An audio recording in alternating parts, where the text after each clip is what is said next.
So here we are again for another chapter in the ongoing series of the Tri-Faith Founders. And today is really an opportunity to hear the perspective from a unique angle. I know that many of you have been following the story in terms of the faith congregations coming together and the clergy story. But today we have an opportunity to hear from three people without whom this thing wouldn't have happened, without question. So uniquely, we are going to start with Bob Freeman. I'm teeing you up, Bob. Because this audacious thing that we've done was his idea. And we want to give him all credit due for coming up with the bold idea. So Bob, if you could start by telling us about your role in the formation of the Tri-Faith Initiative and the Tri-Faith Commons, that would be a great beginning for us today. Thanks, Wendy. Can you hear me okay? Yes. Although I was kind of the first person involved, obviously what we have accomplished required huge efforts from dozens and hundreds and probably thousands of people. And it started in the fall of 2015. I had kind of a dream, and I woke up and grabbed a legal pad, as I often would, and I started jotting a lot of things down. And I went for a long walk, made 7 pages of notes, and ran into Rabbi Azrael on my walk, which was an amazing coincidence.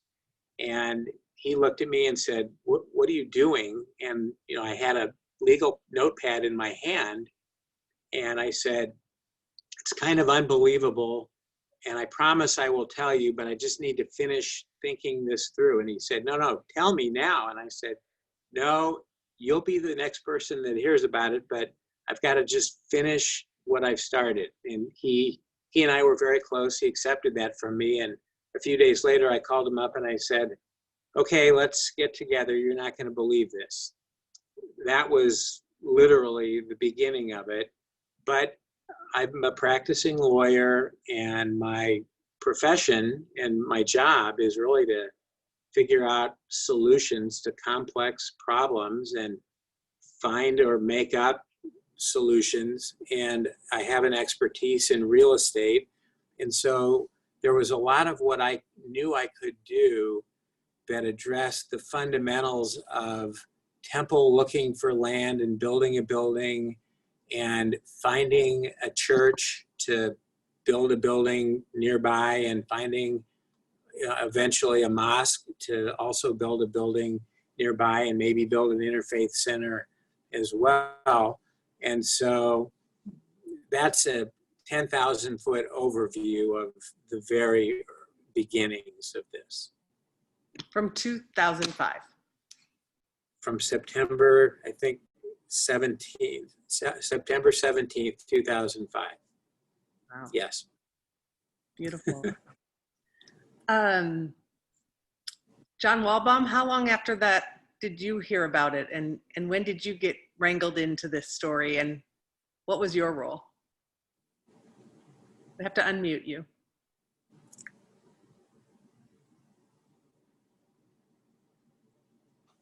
I can do it. Good. It was about that time, because my role and how I got into it is, again, my job. I was working in real estate, and I was the head of the building and grounds for Temple. And when they asked for volunteers to go look for a site, everybody pointed at me. And I got to start running off and look for sites. And I think one of the things that, as I've thought about this morning and looking through some of the questions Wendy posed for us, we talked in the past about how this might have come together by trying to get shared parking, but it was a little better than that, I think. And Bob, after one of our meetings where I was presenting all of the sites that we couldn't get to for Temple, we walked outside, and I'm sure he had these conversations with others too, but we stood outside of Temple and looked at the church across the street and looked at the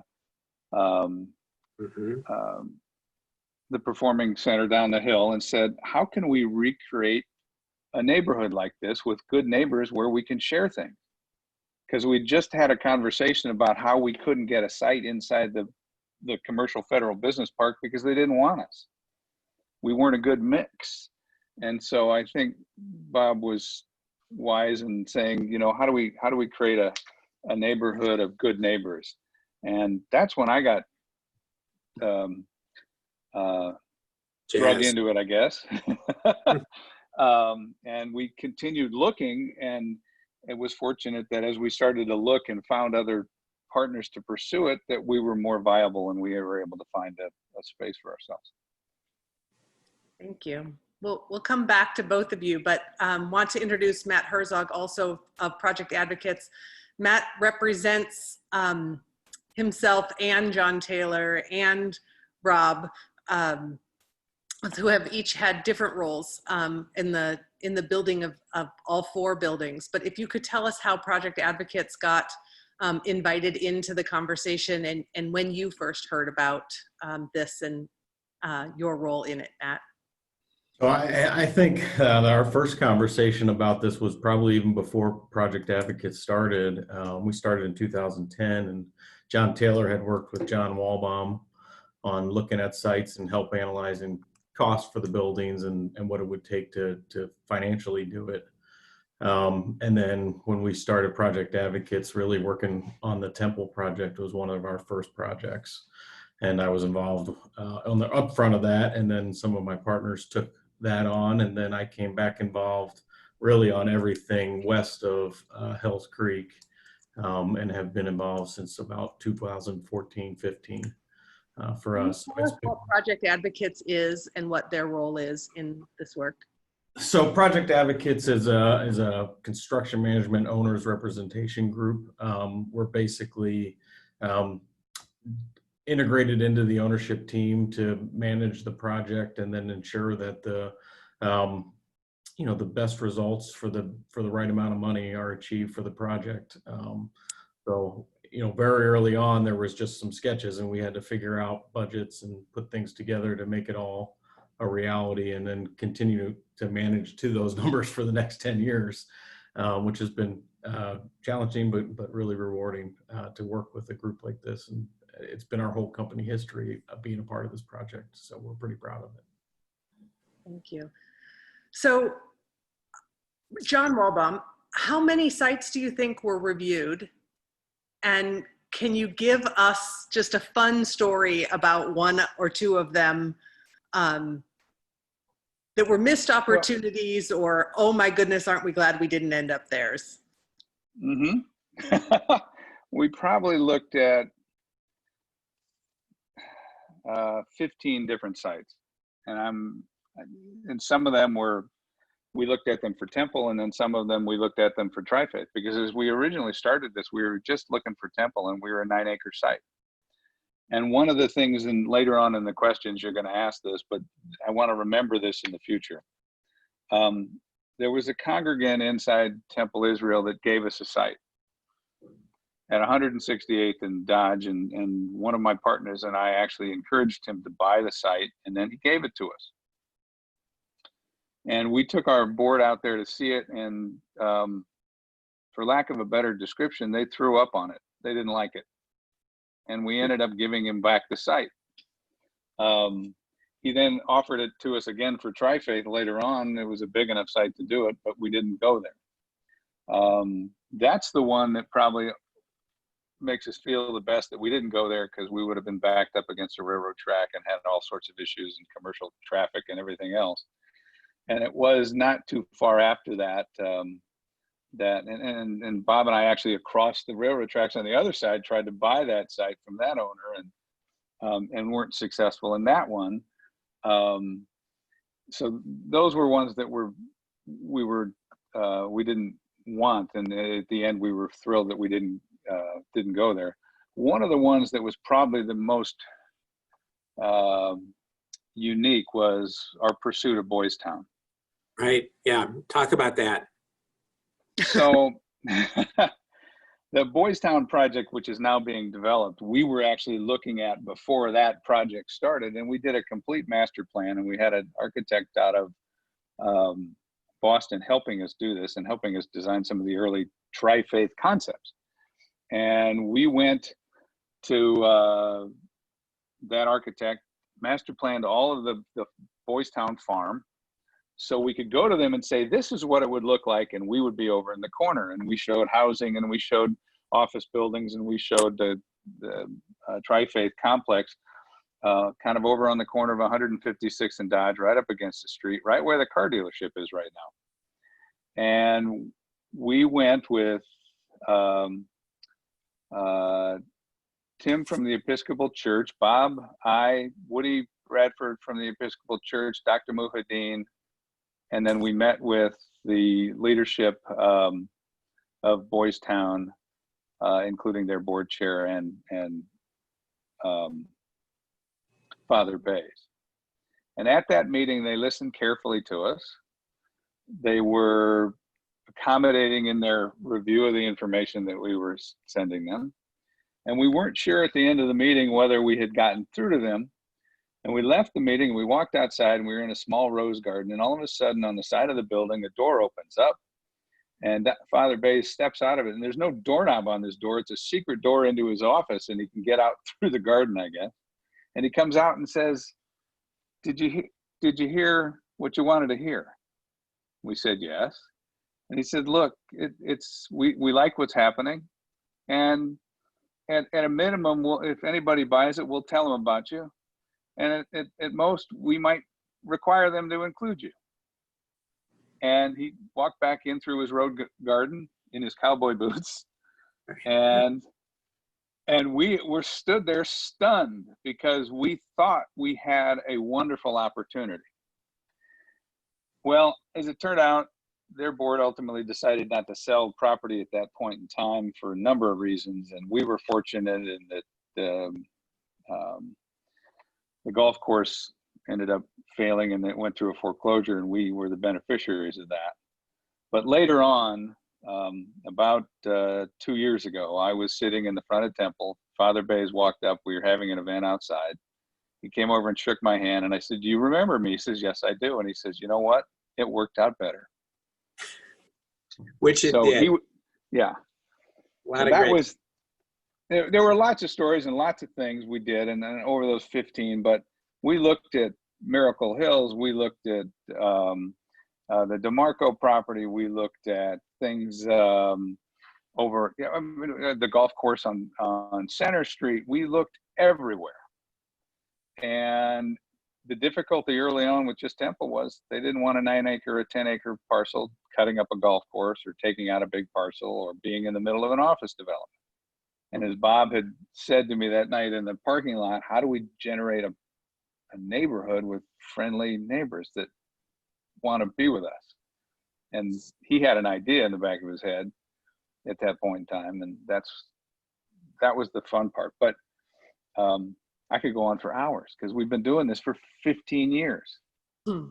One closing thought there. When you think about where Temple was at 70th and Cass, we were the first party there. And after we went there, the Methodist Church went across the street, and the community playhouse went next door. And eventually a Walgreens went on the corner west of us. But we had a neighborhood there with a church and the playhouse that afforded the Temple free overflow parking on our 2 days a year, where you actually need it for our high holidays. And then you had also landscaping and very compatible partners. And I wanted to recreate something like that if and when Temple up and moved to a West Omaha location. I didn't just want the Walgreens next door and a Kmart across the street and a Shopko on the other side of us. I wanted something like what we had. And ultimately, when the leadership at Temple at the time brought me into it and I said that, they said, that's fine, Bob, you can go work on that, but we need to build a synagogue in West Omaha. And if we don't find a big enough spot, and if we don't find partners, we don't care who's next door. We'll allow Kmart, Shopko, and Walgreens to be next door. And I went on a mission to ensure that that didn't happen to our congregation. So why Sterling Ridge and how'd that happen? Who wants to tell that story? Well, maybe I can take a shot at it.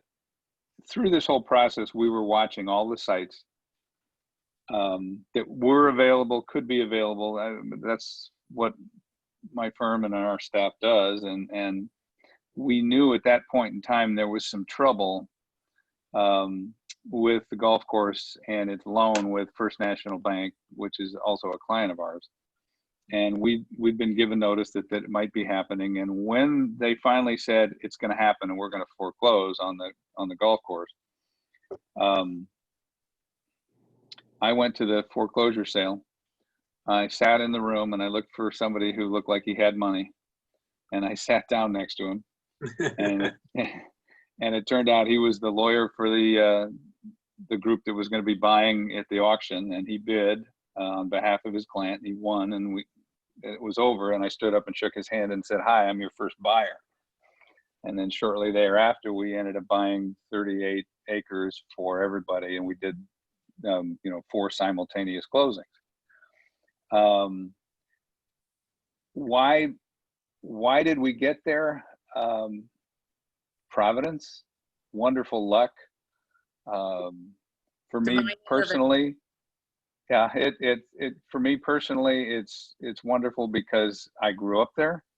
A lot of my Jewish history is from there, and that's one of the things I don't want us to forget, is that it meant a lot to a lot of us. Early on in the process, when we knew it was having trouble, we actually made a conscious decision not to pursue it and put together a group of people that would throw money in and go buy it, because we had members that were members of that club, and we didn't want to be the cause of the demise of their golf course. It sounds odd, but we wanted to make sure that we had happy donors in the future, and if we killed their golf course, they might not be so happy with us. So we sat and waited. And when the time was right, we were there. Thank you. So, Bob, in 2005, you wrote me an email. I was president of Temple Israel at the time. And you said we were looking to find partners for this initiative. And in that email, you quoted Carl Sandburg. And the quote is, "Nothing happens unless first we dream." Shortly after that, you wrote the first draft of the Memorandum of Understanding for the Tri-Faith Initiative. What did you hope or dream it would achieve? That's interesting, and it reflects Wendy, and for everybody listening, that she's been involved from day 2 of this journey that we've been on. She was president of the temple at the time, and John and I and REA worked very closely with Wendy from very early on. And so what was I thinking way back then? Oddly enough, from literally the very first day, I had a very comprehensive view of what all might take place. I couldn't have thought of this on my own, but these ideas were placed in my head, I guess. And as I reflect back on it, it's so improbable, but so much of it was laid out. And when the first day I went, had the dream and went on the walk, and I wrote down 7 pages on legal paper of who was going to be involved and how this was going to happen and who all we needed to be involved and where it might be. And then went out and recruited a lot of people. REA was the next person to hear about it, but obviously dozens and eventually hundreds and now thousands of people have been involved. And the original concepts have been implemented over what is now almost 14 years of time, with the concept being a church, a synagogue, and a mosque in proximity to one another. And if you could pull that off, build a 4th interfaith building, you'd need 30 some acres to do all of that. It had never been done before anywhere in the world in history. And when I did initial research and found that out, I realized, okay, it's a great idea, but the odds of doing it they must be 1,000,000 to 1. And I actually called a friend and shared the idea with him. And he said, Freeman, it's a great idea, but that's a 1 in 1,000,000 shot, which was accurate. But when a few months later, everybody who I talked to about it, Wendy, Rabbi, and others were real excited about it, we then did a memorandum of understanding that laid out in a page and a half the very basics that he would agree to follow. And one of the basic principles of that was real autonomy for our temple, for any church that would get involved, and for the Muslims and any mosque that would get involved. And this was before we had anybody actually at the table working on a deal. But there was very clear separateness and autonomy planned into it from the very beginning. Thank you. People familiar with interfaith organizations are often inspired to work on common social justice initiatives or study each other's scripture. How is the formation of a shared operating agreement, how has that impacted our ability to build bridges of understanding? And John Waldbaum and Matt, you both have been so intricately involved in this legal document where we have shared operating. Can you tell us what that is, how that's important to this movement, and how it has impacted the relationships from your seat? Well, it's interesting. There's something, when I saw this question, I went back to the original design that our architect did for a possible tri-faith center. And he was very excited about the idea that he would get to participate in this. And he drew the first concept, and it was one building with a big lobby in it, and everybody drove up to the front door and shared the lobby and then walked down the hall to their respective worship spaces. That lasted about a nanosecond. The architect thought it was wonderful, but the congregations each wanted their own area, own space. And as we've gone through this process now of working through this operating agreement and memorandum, it's been an exercise, and it's very complicated because there's 4 associations inside Sterling Ridge, and then we have the congregations who are all interacting from an operating standpoint. And we've learned a little bit about each of us and how our governance works inside our own organization. And we have to give everybody a little latitude, but everybody should understand that throughout this whole process, there's been, how do I say that? And it sounds kind of corny. We've had to have a lot of faith that everybody would do what was reasonable.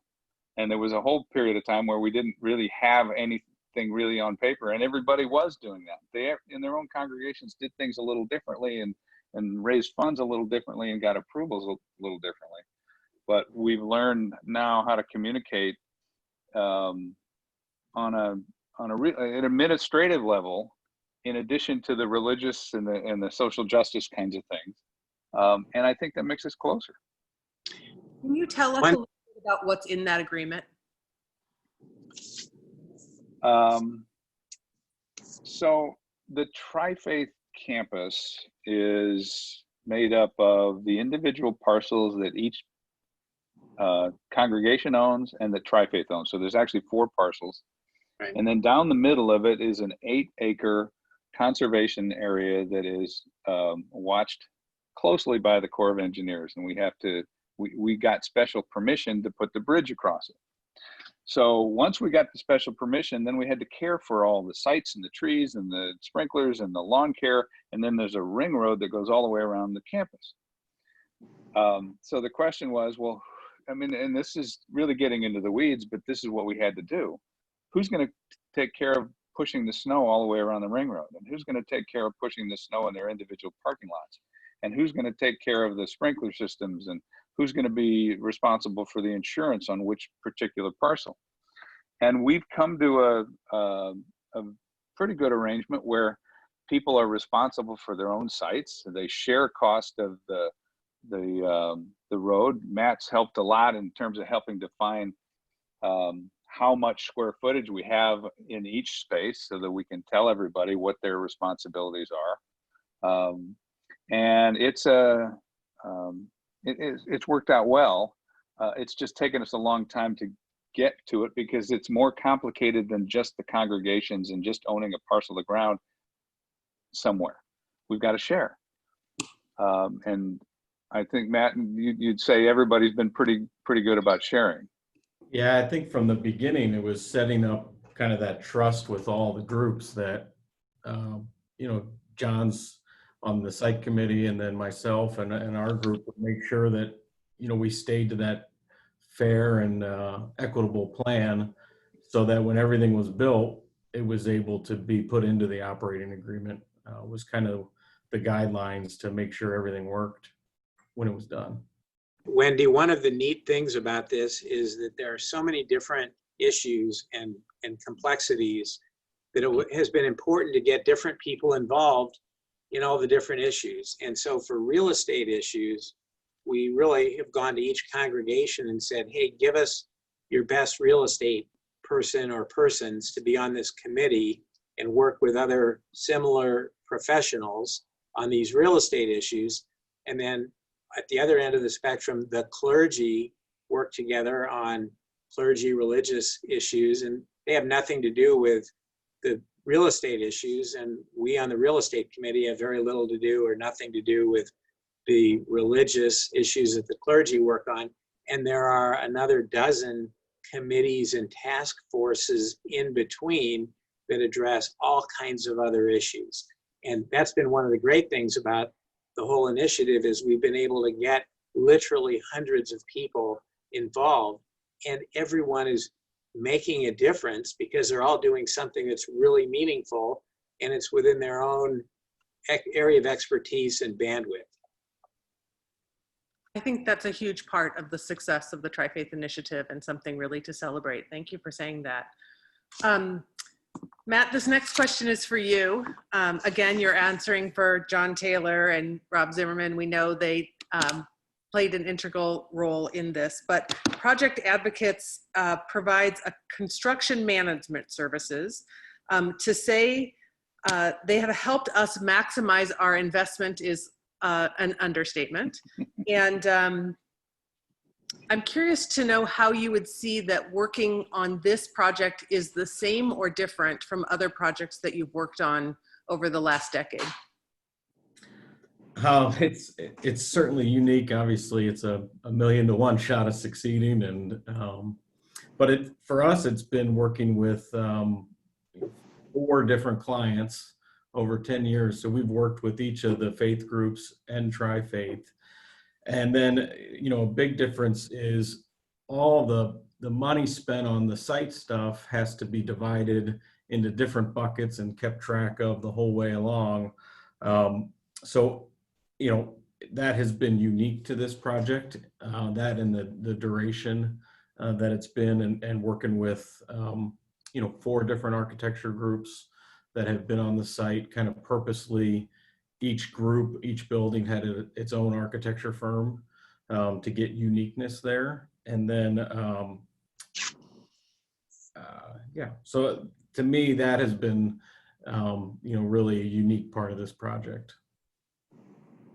Wendy, one of the things with Project Advocates, when we started with Temple Israel, Ted Zatzman was on the Building and Grounds Committee with me, and he has construction experience and real estate experience.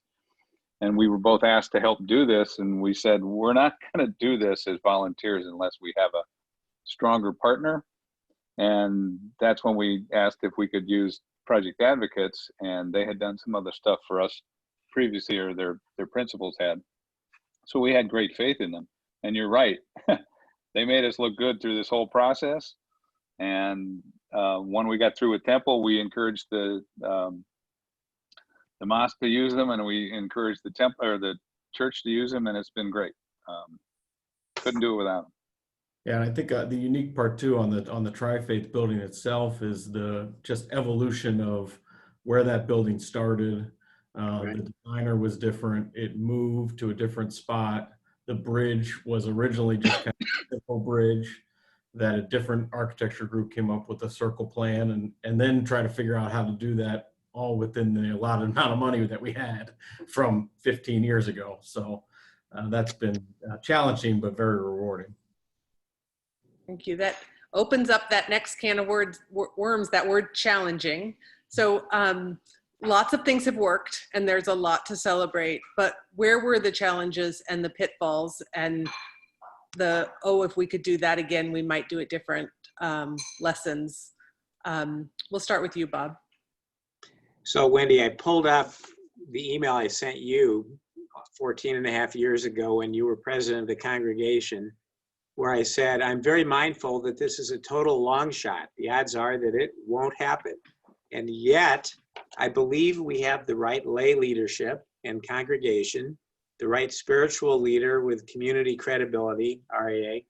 I know from experience that Omaha is a great incubator for ideas, and no Jewish congregation in Omaha is going to be moving again in our lifetimes.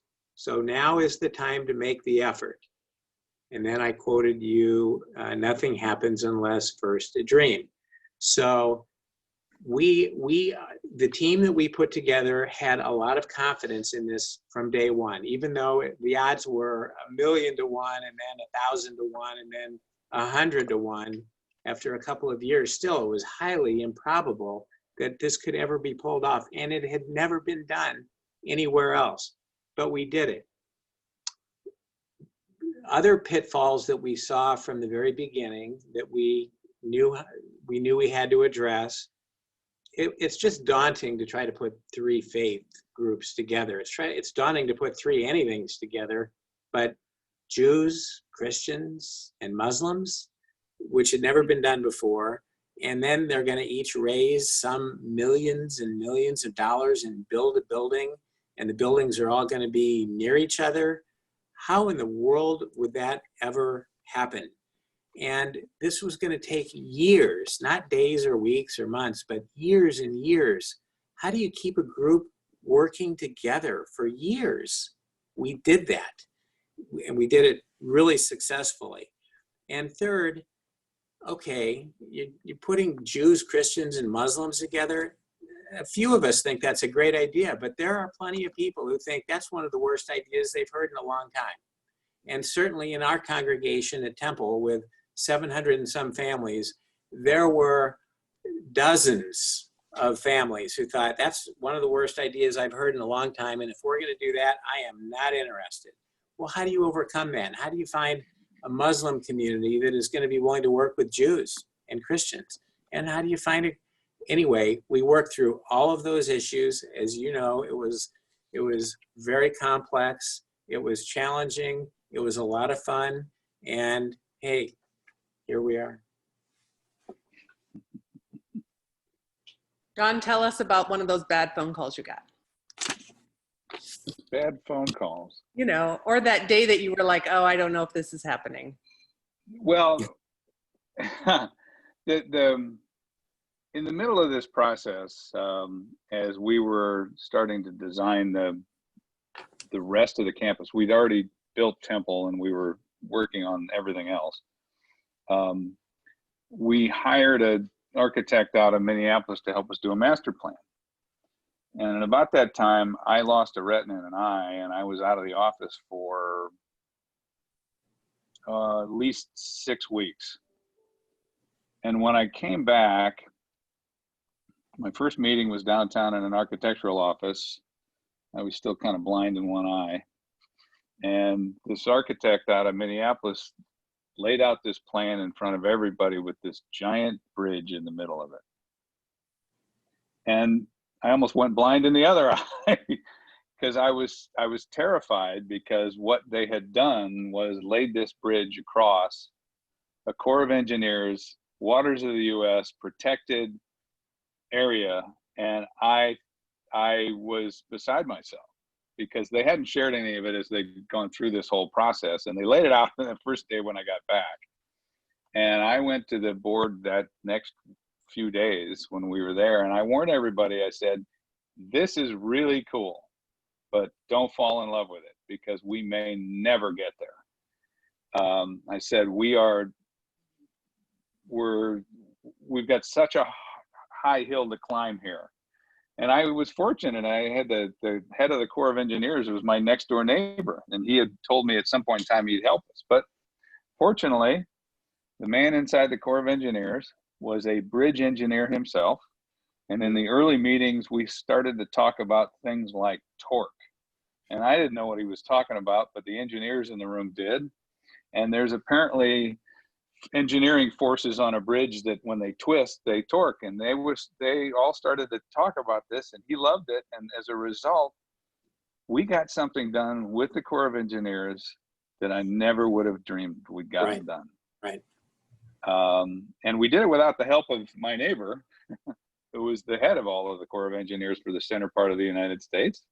And, you know, I was stunned. But that was one of those bad days where I had to stand up in front of the Tri-Faith board and say, and everybody loved it because this was neat. We had an old bridge. It was a walking bridge. Matt had mentioned it. The old project had this simple bridge, and this giant ring was going to be, number one, expensive, and number two, I didn't think we'd get it past the Corps, because I've done plenty of other Corps things, and you don't get it done. Matt, what has been one of the steepest hills that you and Project Advocates have helped us navigate? You know, it wasn't necessarily the steepest hill, but it was very early on when I started working on the project. We were really starting to develop the west side of the site. We started talking about concerns of how the contracting community was going to take this project. You know, the congregations were all bought in and moving forward, but what's the outside world going to think, and how do we protect people and make sure that everything's okay? And the very first contract we were going to buy was a site utility contractor. And as soon as he found out that he was going to run plumbing pipe to a mosque, he was like, I'm out. And it was like, oh, wait, this is not good.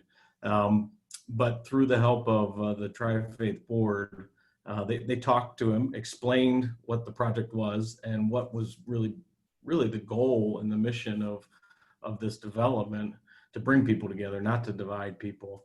And that was the first and really the last time we ever experienced any kind of issues on the site, which for us was really good, and kind of made that initial fear feel silly to me that we even really kind of worried about it. You bring up a really good point. I personally would say one of the dark days for me was the day that all the trees came down on the golf course, and we all drove past and saw the tree funeral. And what happened around that is relatively insignificant, because Lockwood and Sterling Ridge have been so committed to putting such beautiful landscape there now. But the neighbors who had intentionally purchased land around a golf course was part of our challenge to navigate here we are trying to build a relationship as a neighborhood, and we are disrupting a neighborhood at the same time. Can you speak to the intention that the Tri-Faith leaders had about maintaining the integrity of the neighborhood that we were joining? I'll say one thing. We were very sensitive to that. We weren't going to be in the middle of this giant complex. We were going to be in one corner or another, really. And there was going to be a neighborhood of old existing residences that we were going to be next to. The good news was there were only, I don't know, what are there, John, 8 houses over there? And so it wasn't like we were going to be next to 100 houses, but it was going to impact 8 people who've lived there varying amounts of time, some of them decades. And we were sensitive to that. And we knew it could be worse for them. There could be a Walgreens that went in next to them. And instead there was a church that went in next to them and a synagogue a little bit up the road. And we were open to putting in trees and screening, and we were open to distancing the buildings that were going to be built. And we were very open and willing to talk to people about it. And really all of the neighbors, with one exception, came around and were okay with the plans as they evolved. And we were very upfront about it. There happened to be one neighbor who was just very negative and pretty difficult to work with. There was nothing he could do about the fact that we're going to build a church in his backyard, in effect. He's since moved, and whoever bought his property bought it knowing, well, now there's a church there, and there will be a church there for the next 40 or 60 or 100 years. So it's not a problem going forward, but we as a religious community of three faiths tried to be very sensitive to all of our neighbors. And we also had neighborhood meetings with the neighborhoods to the west and to the north and to the east, actually. East. Yeah. Thank you. Lisa Lewis inspired that question with her question, because I wanted you to hear that first. But Lisa's question is, okay, if there's not a Walgreens or a Walmart next door, amazingly, she adds, how do you feel about the commercial neighbors that we do have, including the large apartment complex, and how do they feel about us? Well, the plan that we walked into,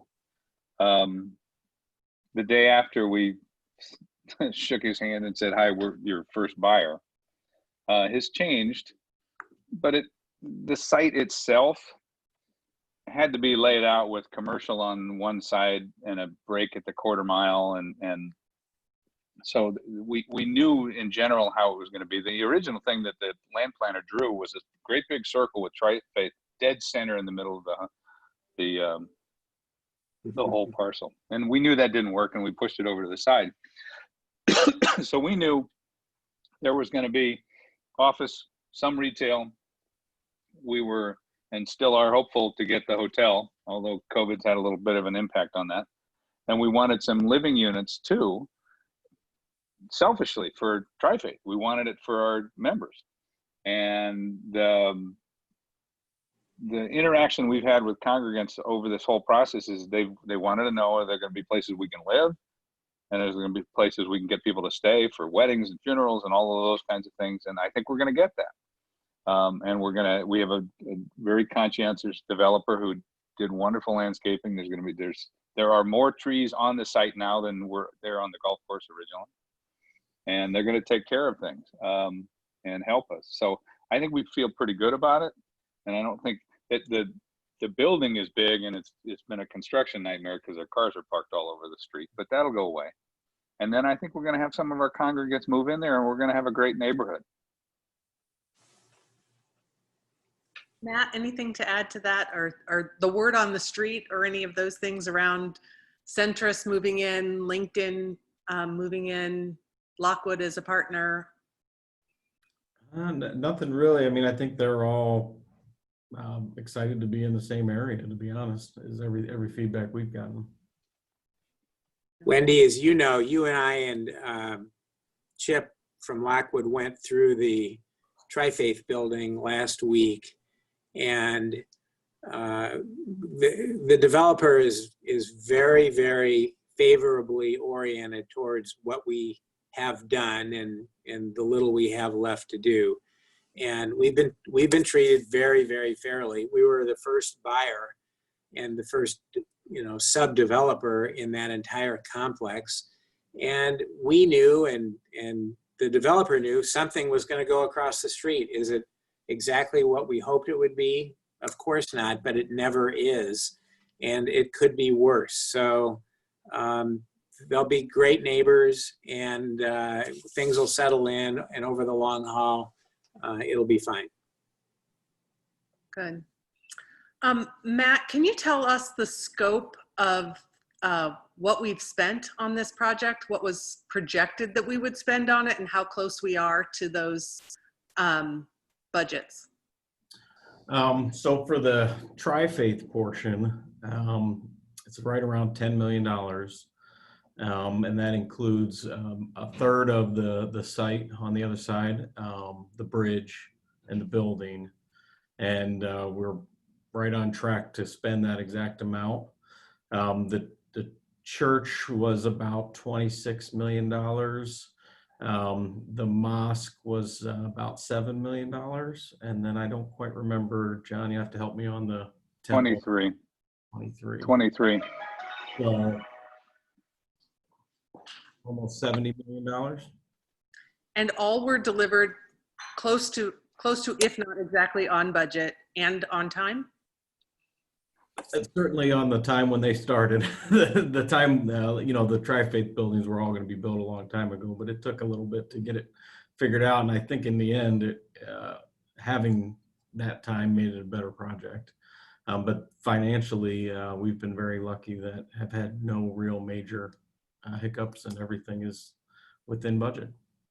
Wendy, by the way, one of the early ideas was, well, let's build everything at the same time.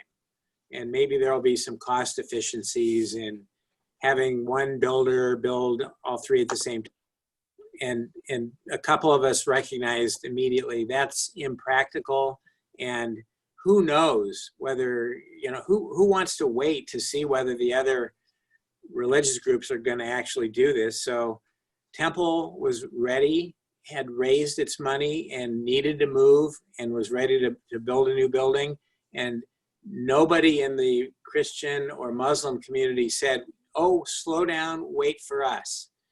Everybody in Tri-Faith said, Temple's going to build, they own their land, they've raised their money, they're going to build a building, great. We hope that a Christian congregation raises money and builds a building. We hope the Muslim community will as well. And we'll see. Well, obviously it's all worked out well, but adding that layer of complexity to it was a bridge too far. You and Matt just spoke to raising nearly $70 million for 4 buildings, operating, maintenance agreements, et cetera. Where are we at on that fundraising, Bob?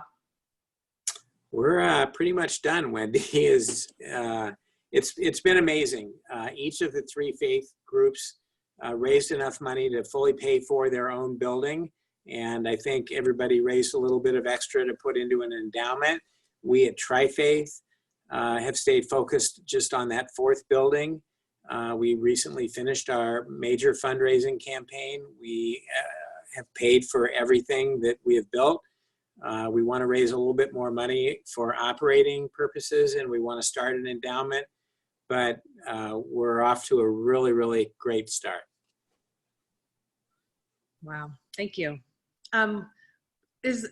Please feel free to use the chat if you have additional questions. I'm curious from each of you if you could tell me a decade or a generation from now, when they look back at the story, when your children and grandchildren look back at this, what is it about your involvement and what's been created that you hope people will remember? Matt, let's start with you. I've got some younger kids, and I think for them to be able to come there in 10, 15 years and hopefully see all the progress that we've made of understanding differences between people and what that really means. To me, that's been the neatest part of this whole thing, is seeing how people from all different walks of life can come together and kind of change Omaha and change the United States and change the world, hopefully. So, and then, really seeing the utilization of all the facilities that we've been involved with is why I do what I do. So that's been really fun.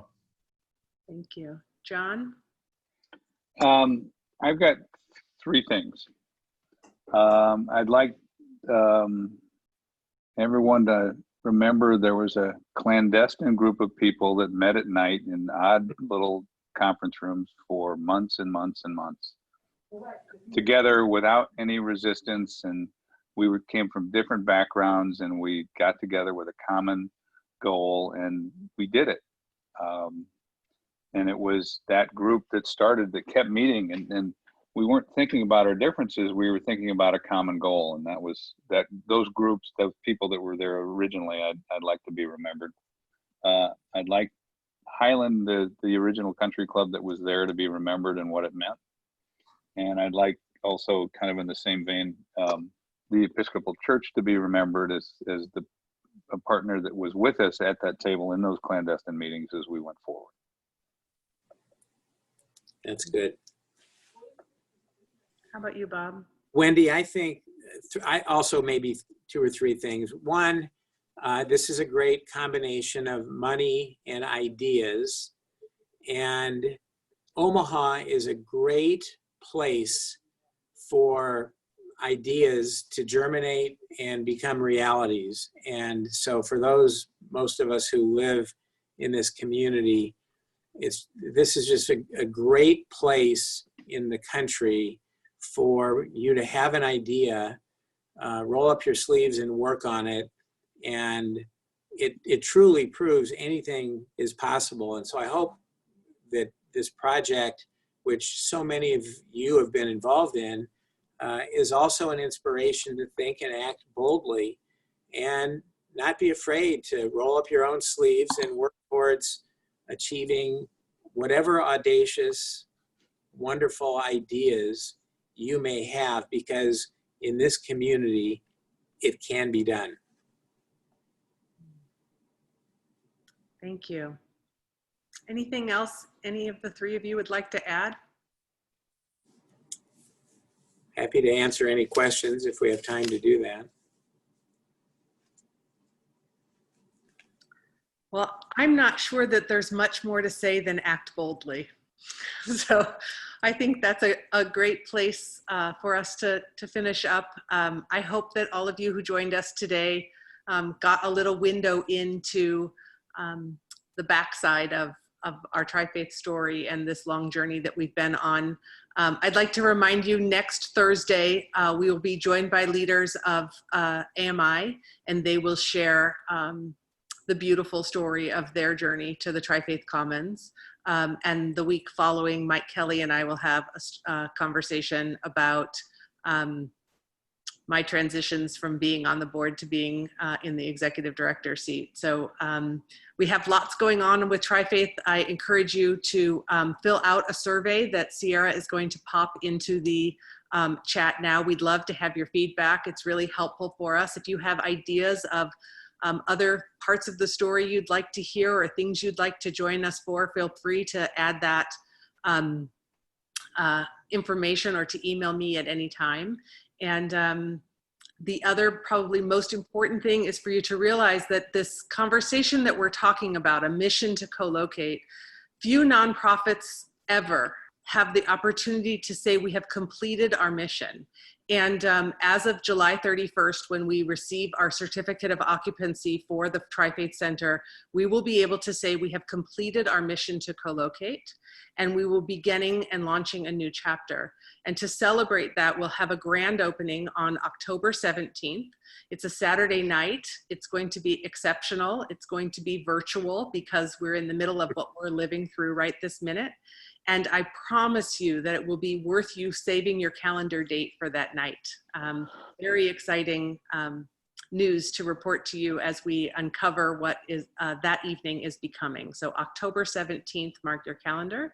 And let me take a second and grab this link to the survey because I don't see that it came through yet. And here it is. And if you would take a minute and complete that survey and join us again soon. Thank you all for being here. Thank you, Matt and Bob and John, for your countless hours of and your calling, right, to participate in this. I'm not sure that it's been work. I think that we have all loved what we have done together. So thank you, thank you. And Wendy, everybody should remember that you've been in this with us from the beginning. So, well, I'm going to keep reminding you that. So we're all good. Thank you for being here. It was beautiful to hear the stories. Take care. Thanks. Thank you.